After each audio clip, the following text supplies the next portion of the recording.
long as you're willing to work. Welcome back to another episode of the Girl Stop Playin podcast. It's your favorite homegirl, Coriel, here to encourage you to stop playing with your potential and start working for what you want in life and in love. You already know I'm bringing you the information and the conversations to help you make the money and get the honey. You can have it all as long as you are willing to work. And on today's episode, I have a working woman in the building who's making that money and advocating for Black women getting that honey. We have none other than the Codie Oliver in the building. Hello, hello, hello. Y'all, if you have been like under a rock or something and you are not familiar with the Codie Oliver, I'm sure you have heard of her brands, one of which being Black Love, the Black Love, which has been like a staple in the Black community. I think that our generation, I don't know how old you are, so I just always be saying our generation because I just be guessing. I'm 39. Okay, so we in the same. I'll be 40 shortly. Okay, so we in the same generation. Yes. I feel like Black Love has been a staple in our community of a positive representation of healthy, happy Black couples. So yes, healthy being the critical word. that Yes, part, thank you. with so many other like examples of what we don't want, I think that it's just so important to have, you know, a community, because it's so much more than just content, Yeah. a community that you've built. So what was the mission behind Black Love? Like the initial thought?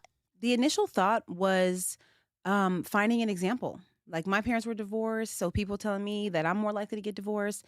There was a quote unquote Black marriage crisis at the time that this idea came to me. Black women, you know, the more degrees we have, we're told, the less likely we are to find a man. And I had a friend in particular who was pretty bitter after a breakup. And she was like, oh, no one's happy. Like, who's out there? Like I don't see it. And it kind of became my mission to show it to her.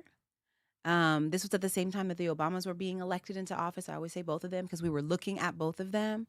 And I was like, I know what it feels like to see them. We all felt that. We felt both the like, oh, look at this beautiful Black couple, Black love. But we also felt like, hey, if he can be president, any of us can, right? And so it's like that belief that if you see it, you can be it. And so I was like, I just have to create a place where Black love stories live. And what was your relationship status at the time? Single. Oh, I didn't know that. So so what was the initial thought? Was it, I'm going to just have conversations with Black couples? Like what was in your mind? The initial thought was like a documentary in the back of my mind. At that time, I was in grad school for film producing. I had like documentaries weren't even cool in my mind, right? And so I was like, no, that's not it. And also, I don't know the first thing about making a documentary at that time. And so I decided to do a coffee table book. I was like, it's a coffee table book. And I also didn't know a lot of happily married couples. My parents were divorced. A lot of my aunts and uncles were. I had one aunt and uncle that were together. And so my cousin, I have a cousin who's raised in Chicago, and she was like, I know a bunch of happy Black couples, you know, because Chicago's the land of happy Black people, I guess. And so we went out there and we did a bunch of audio interviews and took pictures, and, you know, for this coffee table book, that never happened for a bunch of reasons, but that's what I decided it should be. And I know even then, like I was selling it short because the documentary was in my head, but I was like, nah. And ultimately, a lot happened, like personally in my life. My dad got sick, et cetera. So it was just hard to keep it moving on top of finishing grad school and working and all of that stuff. And so fast forward, that was like 2008. Fast forward to 2013 when I met Tommy, who is a writer, director, producer, so many other things. But at the time meeting him, like I knew that about him and that he was a cinematographer. And I told him about the idea early on. Like we were dating immediately. So I told him about the idea pretty early, and he was like, we should just do it. Because I told him, like, I think it's a documentary. And he was like, yeah, let's do it. Because he's a producer. Were just dating at the time. Yeah. He's a producer, though. So he's like, let's go. There's nothing holding you back. Come on, let's go. He's also a cinematographer. So he's like, I can shoot it. So what we doing? Stopping us. Yeah. Yeah. And the rest is history. Basically. So when you come up with an idea like this, I think the part that the people on the outside looking in don't often realize is that when you come up with this great idea, who funds it? At that time, us. Like the goal, so there's a very clear a pretty clear strategy for making a documentary or indie film as a first-time filmmaker. Tommy had produced 2 movies at that point, one that he directed as well. I had been behind the scenes, right? I went to grad school for film. I worked at a studio. I worked at a nonprofit. So the clearest strategy there is like, make it, get grants, raise some money, do crowdfunding. Like that was new. Kickstarter and all that was, a thing then. Still is, I believe, but it was pretty new. So that's the strategy. Do that, make the thing, put it in the festivals, film festivals, and then HBO will pick it up and put it on TV, right? That was essentially the goal. And we were like, so a couple of things happened.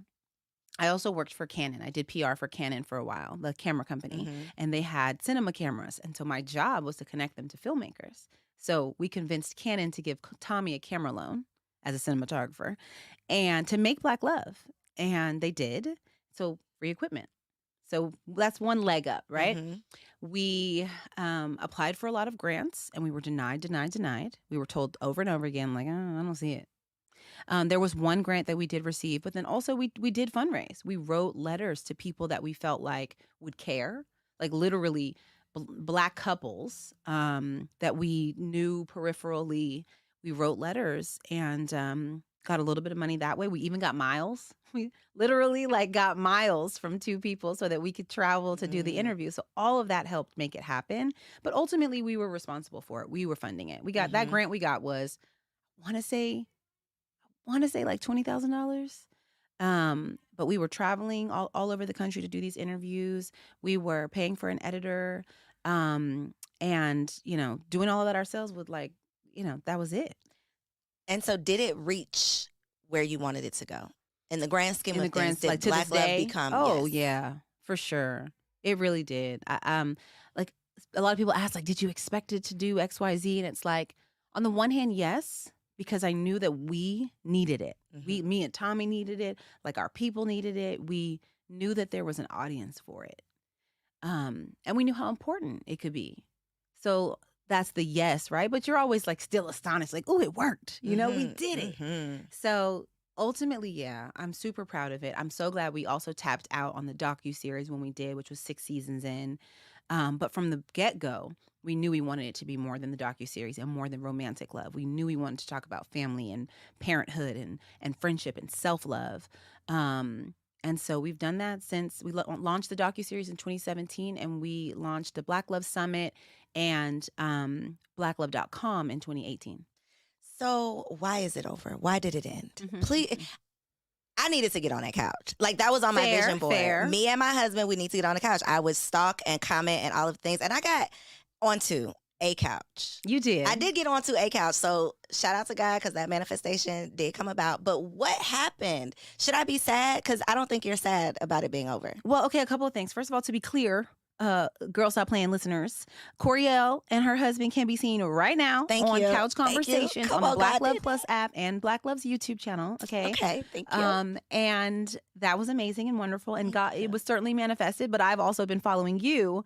Okay, leave the comments and the DMs because people like me and Coriel do read them. We do. So I, very familiar with you, and so I was very excited when our producer was like, Coriel applied. I'm like, what? Whatever she said in the interview, so crazy that's it. to me. She in. Let's go. I love it. So, that's very real. And so why did the docuseries end? Well, a couple of reasons. Number one, since the very beginning, Tommy and I have been doing these interviews, just the 2 of us. We wanted to create an intimate space for that conversation to be as vulnerable and transparent as possible with the couple. So it's the 2 of us and the 2 of them. And 2 cameras and nothing else, no one else. No PA, no sound tech, nothing. We did all of it. And that was very taxing on our time. I mean, every single interview, there was no oh, hey, I can't be there that day. Can you hire? No. So that was very taxing on our time and energy. And as we had 3 children over the course of Black Love, as my husband launched a TV and film production company, Confluential Films, and not just launching the company, he was a full-time producer, right? So he's producing movies and TV and stuff at the same time. He did 2 whole documentaries, which require shooting people, filming people all the time. So all that was happening, and I'm having to schedule, big celebs around my husband. Oh, well, he's not available that day. So, you know what I mean? It was just hard. It was hard. And, but we didn't want to compromise on that approach. We didn't want to suddenly say, all right, well, let's just have someone else We'll just do get it. somebody else. Yeah. So that was one of the reasons. The other reason was that we wanted to kind of quit while we were ahead. The reality is, like, we can't control people's relationships. We've interviewed over 200 couples, like probably 250 couples, and we've had less than 10 divorces. But people still wanted to like focus on that, and I didn't want it to become about that. And so I wanted us to quit while we were ahead and truly just leave it all on the field, you know? So did you ever? And I'm assuming the answer is yes, because we're artists, we're sensitive about our shit. This is a baby that you have Yes, birthed. then yes. What is it, a question. bittersweet moment, like making the decision that it's To coming end to an it? end? Have you For dealt with sure. people like me who are like, girl, bring this couch back? For sure. No, it's totally bittersweet. And I would say the hardest part for me has been I loved meeting couples and being like, ooh, I know what I want to do. I want to put you on Black Love. You know what I mean? Like wanting to tell their stories, wanting to tell these unique, inspiring stories. And I say unique, like we never like professed that like every couple on Black Love was unique as much as I would just meet somebody and get a nugget and be like, oh, somebody else needs to hear your story. Somebody else needs to hear that. And I don't have that in the same way. We still have all these platforms. I can still do a conversation, an event, a new show, or this or that, but that platform is not the same. And so when I meet couples that are interesting, I'm kind of just like, okay, cool. It's like put it on my notebook, and we'll see what we do. What's in that notebook? Ha. What's like Oh man. grand scheme Yeah. of things, like the next? Yeah. And do you feel pressure for there to be a next big thing? Let me think on that one. But as far as like what's in the notebook, so much has happened since Black Love docuseries, right? We launched in 2017, 6 seasons. While doing that, we started the Black Love Podcast Network. We have 8 podcasts. And so just being able to tell some of those individual stories and journeys through that, right? So we have not that good to go through each one, but just the breadth of it, right? We've got 2 parenting podcasts. We have a men's wellness series. We have a podcast called Soul Affirmations, where if you saw Felicia and Kariga Bailey in season 5 discussing the transition of their first daughter the day she was born, like, that these are incredible people who who we all can learn from and learn what love looks like, and not just from a place of sadness, like understanding the breadth of grief and what it is. And so we have a podcast with them. And then we also have a podcast with the Amazing Clarks, which most people know as the couple where she was like, I got a tattoo when we were broken up. And he was like, where? On my booty. Where? On my booty. Say it again. On my booty. So they're like hilarious. And, second marriage, they're in their 50s. Like they're just full of knowledge and funny. And so just all these different stories that we're able to tell through the podcast, through our digital series like Couch Conversations, where we've had DeVal and Kadeen host, and Tab and Chance, and now Ace Hood and Sheila Marie. And so that notebook consists of all of that. It consists of Doula Dads, which is a series that we did highlighting the father's role in pregnancy and childbirth. So like those are the things in the notebook. And when you ask about like the next big thing, right? Frankly, it's like it being easier. You know what I mean? Like my team, we are like pushing these things into existence, like everybody else, right? Like trying to work with brands and trying to, sell tickets to events, and like that juggle of revenue and purpose. And it is a journey. It's a journey that like I studied broadcast journalism and film, not CEOing.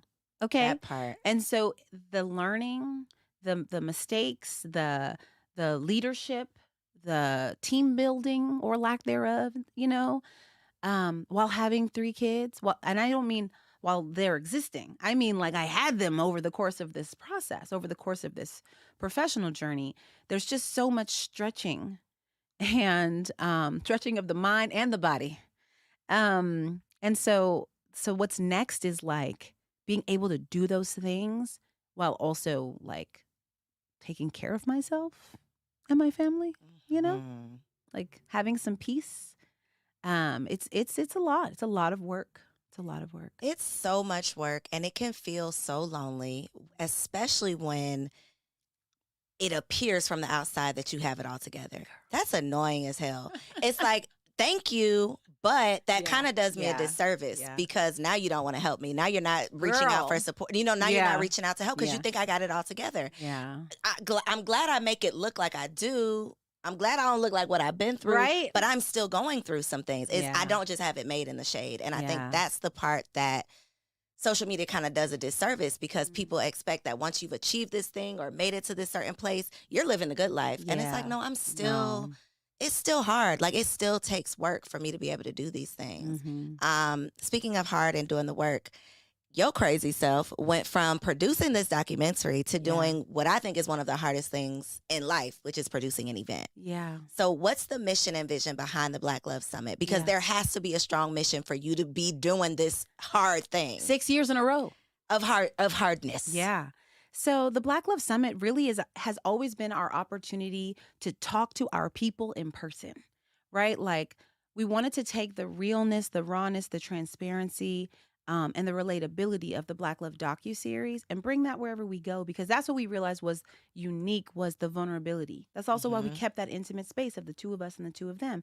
We bring that to blacklove.com with first-person stories, not just articles about some stuff, but like people talking about their own journeys. And we bring that in person with the Black Love Summit. And so we try to make sure that we're covering romantic love, but also like parenthood, also like getting your money right, like all of these ways that we want to live better, right? And that we can practice self-love and we can practice honing our relationships from romantic to familial. So that's how the breadth of topics work.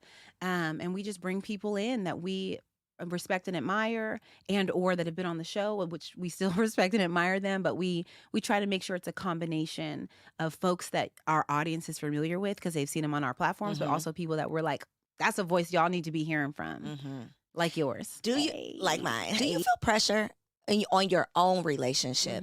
Being in the spotlight, you can't really hide because especially with the public platform like this, with the platform being focused on marriage, it's like, well, what y'all doing up in your marriage? Well, how y'all? So do you feel, obviously nobody's perfect, but do you ever feel like you have to keep up appearances or you have to appear to be perfect? I don't feel like I have to appear to be perfect. But I did have to reconcile what I wanted and expected from Tommy in this space and what I got, or rather who he is, right? Like I had Black love in my soul before I met him. And then I met him and he was down for it, within a month. Like I'm talking about, we probably talked about it 2 weeks after we met. And of course I knew he had other projects and things that he wanted to do, but there was a time that I was like, oh, this is going to be great. Like we're just going to make this show and we're going to write books about it and we're going to be influencers before influencer was even really a term. But I was like, well, this is the work that we're doing and everything else is kind of on the side. Right. And for him, his passion is making movies and TV and building a business, or businesses ultimately. And I had to really reconcile, like, I'm gonna be straight. I've probably never said this before. Like, why are we not showing up like Deval and Codie? You know what I mean? Like at the time, right? Really reconcile that, like, what I wanted us to show up as, with what our actual goals are as individuals. And so that was probably, and still sometimes I think I'm much more used to it now. But that was actually the biggest challenge. It wasn't even being perfect. Maybe that was for a period actually, because when we had children, we went through it. But yeah, I try to be very honest though and transparent about like the imperfections over here. Yeah, and none of us are perfect. Even, I think that it's one thing because I am very public about my love for my husband. Yeah. So much so, and I think a part of the reason is we will scream from the mountaintops when a man does us wrong. Yeah. But then when someone is doing right, like I think we should give just as much attention to that. But nothing is perfect. And I think it's so important that we do have conversations that even if we look happy as hell, we're still working things out. Yeah. Throw in some babies in the mix. Girl. And even the happiest, healthiest couple is going to have some issues. Yeah. What do you think was the biggest lesson, or not even the biggest lesson learned? How do you think having children impacted your marriage? I mean, I think it was huge, but I have to like sort of explain the layers, right? So we met and moved in together in 3 months. Wow. We were engaged in 6. We were married a year, less than a year and a half after we met. And then we were pregnant 11 months later. So it's like within 2 years, we were living together, married and pregnant. Maybe 2.5, we actually like were parents, but like all of that happened. We were working together. All of that was happening. And in a sense, we were still getting to know each other. Mm-hmm. We knew what we knew to decide, let's get married. We have the same goals and we make each other happy. And like, we know what we want it to be in 10 years and 20 years and da-da-da-da-da. We know what the goal is, but like, we were still getting to know each other in a lot of ways. And then you have a child and now you're getting to know how that person acts without sleep. You know what I mean? Like The worst version of them. right. And you're learning what their gender role, understanding is. And again, none of that, ultimately, those individual things weren't problems. It was all of it. We actually had a really good, I would say, parenting approach because we both just wanted to be parents so bad that nothing was a problem, right? It was like the poop, the pee, the late nights, whatever, we gonna do it. But it was also the working together. It was all of those things that were happening at the same time. And then just like surviving that and then getting pregnant with twins. So kids shook things up though too, because for the nature reasons, I was the person physically going through all of this while we both are showing up at work every day. Right? So that made it a lot harder for me and I think created more of a disconnect too, because he's also a very no nonsense professional. And so for him, it's like the work still got to get done. Doesn't mean my husband's like cracking the whip, like you better go to work. It's not that, but it's kind of like, but this is what's needed. So we got to figure out how to get it done. And I can do this. You still got to do that, So it was the compounded everything that kids, I don't want to say made worse. What is the word? Like just had an impact on, And how far apart are these kids are 2 years apart. Okay, so you're crazy as well. Yeah. But I think it's going to work out for us. 3 under 3. At some point, things are going to turn around, right? And it's going to be a benefit that they're this close together. For sure. Yeah. I think so. And at times it is, but like for the most part, it was just a lot. All these little people, it's still a lot. Yeah. Because the twins are 4. Oof, how's 4? Adorable and destructive. Terror. They are terrorists.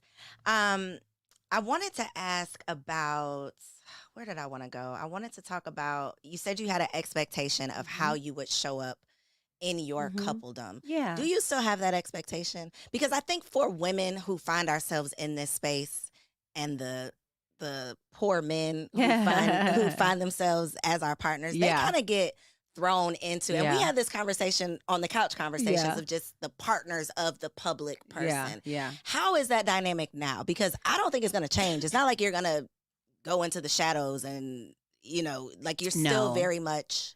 I would say Front Street. I have learned how to, I would just say that I've learned what his boundaries are.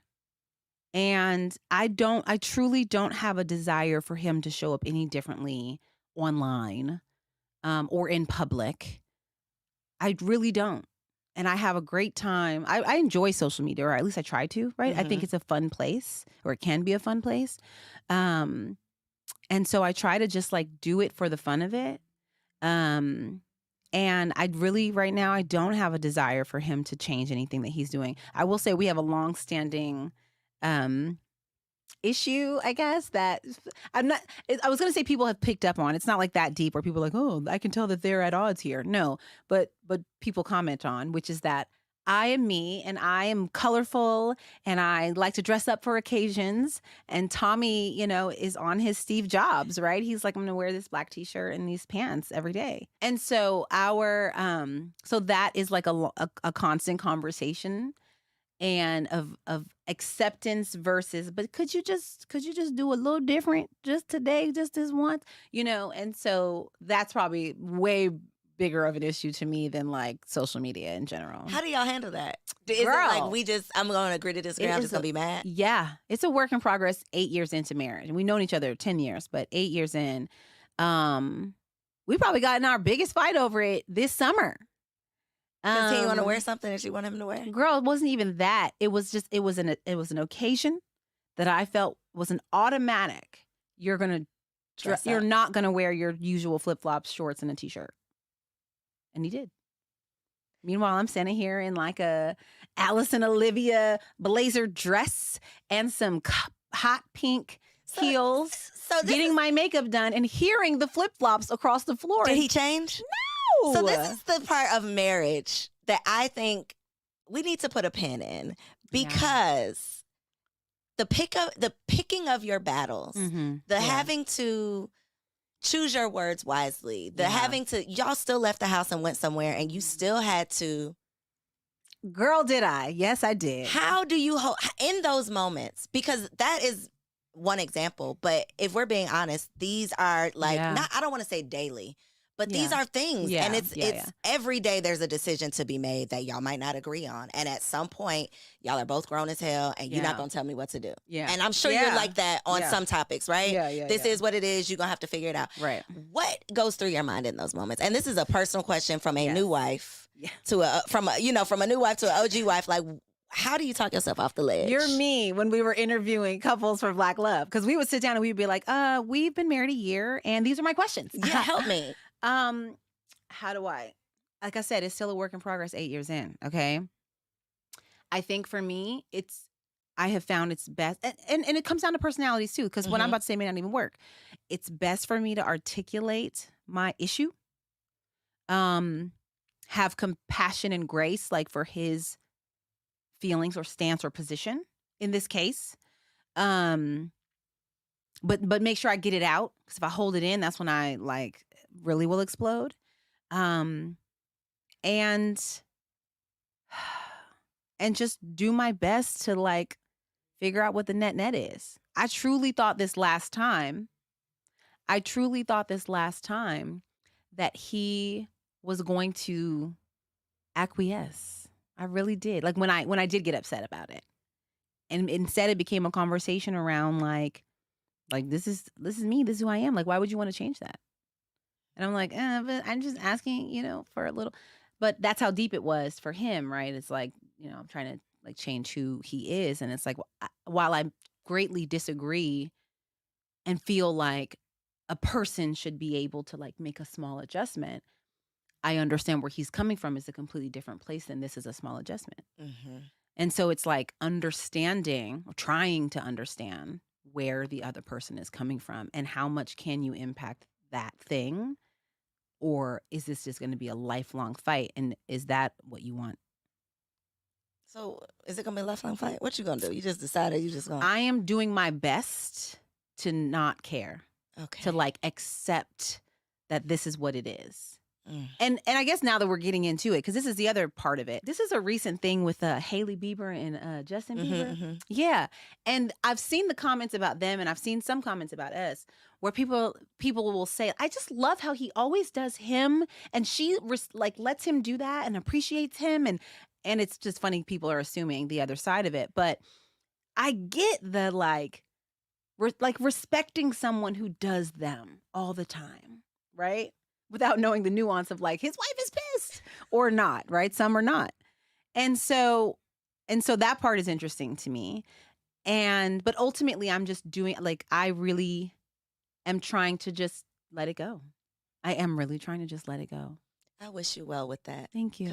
You'll see now. Now whoever's gonna be watching, like, is definitely gonna be looking and be like, "Oh, she did not win that one. Yeah, she did not win that one." I think that's a man thing, though. Honestly, majority, and it's not an all man, but because my husband don't be going either. But we've gotten to the place where it's like, let's just argue about it today, because in 10 days, when it's time for you to put that on, I don't want to argue on the day of. That part. Let's argue today. So yes, those are the adjustments we make. Yeah. We just, Lord, I'm telling all the tea, but look, Tommy, don't be mad. This is real. No, we need help, Tommy. We need help. We just went to a wedding that was a black tie wedding, and they were serious. They had a mood board. They had black tie, all black, And, if you don't, follow the rules, like, we're not gonna let you in. Now, I didn't see them turn anybody away, but I definitely was like, Tommy. No, this is what he said when I first told him. He was like, they know me. No, ma'am. I was like, babe, come on, That's man. next level right there. It's their wedding. Like, can we just? Yeah, no. He's serious. Like, can you just try? Like, I can help. Can you need me to help? And he was like, no, I got it. And I mean, a couple of days out, I was like, so what are you wearing? And he was like, I haven't decided yet. And that was my, like, let's argue about it now. But he didn't even want to talk about, like, he was giving me nothing. He was like, I haven't decided. I was like, you haven't decided, like, whether you're going to have something tailored or, like, or what? And he was like, I'm going to pick something that's up there. I'm like, you ain't got no black tie in this closet. Anyway, ultimately, he made it work. He did his thing. It was like a black shoe, black jeans. He didn't get kicked out, though. And a tuxedo jacket situation. And he looked amazing. Okay. He did not get kicked out. I was still a little like this when we were in the car. But he was cute. Okay. He was cute. He tried. He did his version. And that's my things. Like, I appreciate his version. But sometimes give me something. Sometimes his version is not trying. Mm-hmm. And I'm like, bruh. But I can't even say, like, oh, he did that for me. I don't know why he did it ultimately. That's the other thing. I kind of have to just let him do it and not make too much of a fuss other than, you look great. And just, like, let that be that. But yeah, so, I never know what I'm going to get. And I've already told him, though, because the thing we fought over this summer, I was just like, next time, I'm just like, know that when we get on a red carpet and I step away from you, this is why. And he's okay with it. Dang. Yeah. Don't get no ideas. I don't want my husband to get no ideas. I need you got to conform, please. You got to conform. So over the years, this is my last question, but I have to ask you because I feel like you are just like a resource. Because to have sat in, if I could just be a fly on the wall for the unedited versions of the conversations that you've been a witness to, priceless. One of the questions that I always ask anytime I have happily married couples sitting down, like, what is that thing? Like, can you describe it? One of the common denominators is always, we were friends. Like, we like each other. Yeah. At the end, forget all of this other stuff. At the end of the day, we like each other. Yeah. What are like 2 or 3 common denominators, I guess, or conclusions that you could come to after all of those conversations for a couple watching this? Like, what are some takeaways that you can share just based on the conversations with the happy couples that you talk to? Okay. So the main thing, to be perfectly honest with you, is what we call the commitment to being committed. Like, it's literally the people who choose each other all the time. Because you could be friends first or you could not be, or, all of those things. I think that stuff matters. But I think that every day you have to, like, be willing to do the work. And you either just, like, give up and don't do that, or you do. But both of you have to do it.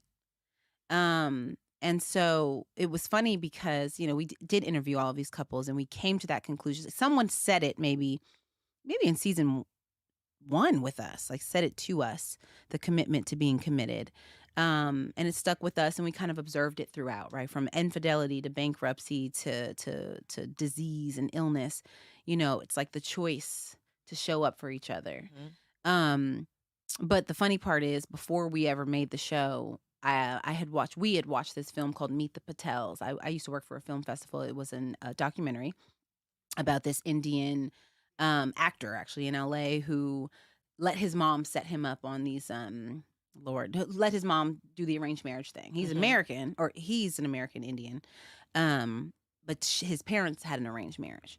And so through this really beautiful documentary, like, the lesson of, you make a choice to show up every day, no matter what. Like, of course, if somebody's bad to you or harming you, that's a different conversation. But these folks in the film, who had these arranged marriages, you're making a choice. You're checking some stuff off on paper, sure.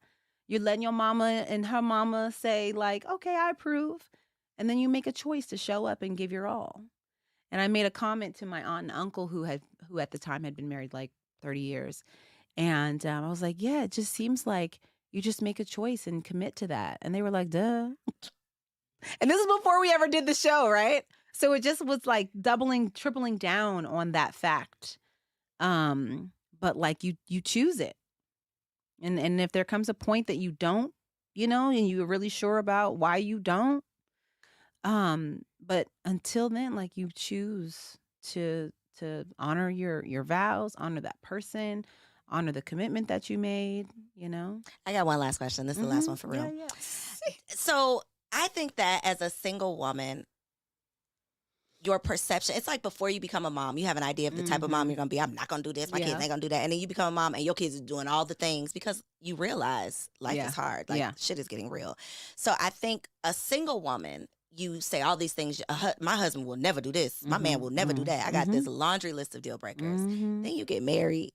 And not that you start settling, but you just realize the reality of things is different than the fantasy of things. Yeah. So having heard over 250 plus couples, your personal deal breakers, like did your personal beliefs about what you could handle, what you're willing to tolerate, did any of those things change based on the couples that you heard from?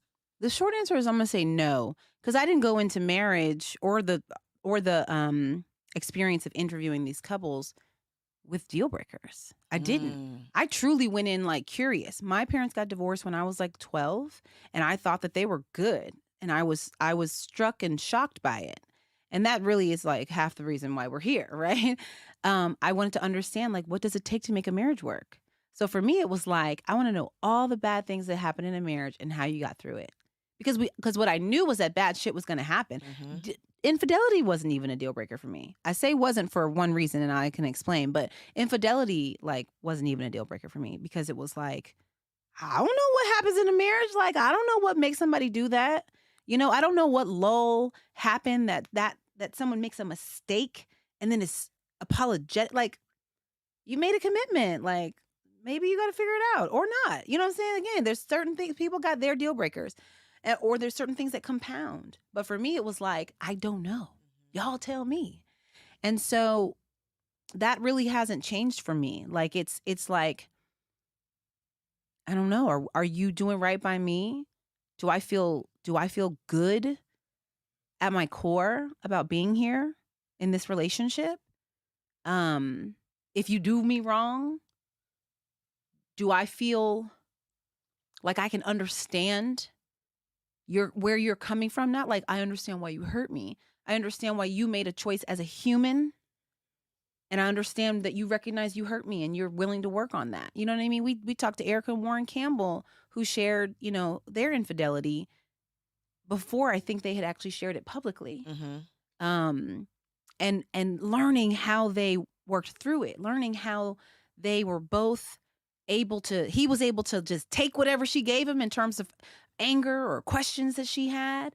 And they both, and she was able to own, there's a lot of ways I pushed you away. That doesn't mean that anybody's saying it's okay for you to, it just means that they're recognizing the humanity in one another. And so that to me is like what matters most, is like recognizing the humanity in each other and can I stay? I swear there was a part 2. Oh, infidelity. Yes. Oh, I was coming back around to it. We was going to circle back. Don't worry. Infidelity is a deal breaker for Tommy. Is it? It is. What about you? It was never for me. But because it's a deal breaker for him, I feel like if he wants to cheat, then that means he out. You know what I mean? He knows this. I've said this to him because I'm like, that was not a deal breaker for me. I recognize like shit happens and I don't know what that shit is because I've never been married before now. But that's a deal breaker for him. So I'm like, if he ever did it, that means he's in a dark place. Yeah, that means it's We're in a dark basically place. over. Yeah, it's basically. Yeah, so that's funny because I feel the same way and I feel some type of way for feeling that way because I don't want to give you a green light. Let me look you in your eyes. I don't want to give you like a permission slip, green light to go do something, but I am a very logical person. Right, exactly. And this is a long life that we have to live. And I think I would just be irrational to just not be able to even imagine that this is a possibility. It's a possibility. Yeah, so, exactly. And again, that's one of those things that it's so easy to say what you will and will not do until life comes at you fast. Yeah. Yeah.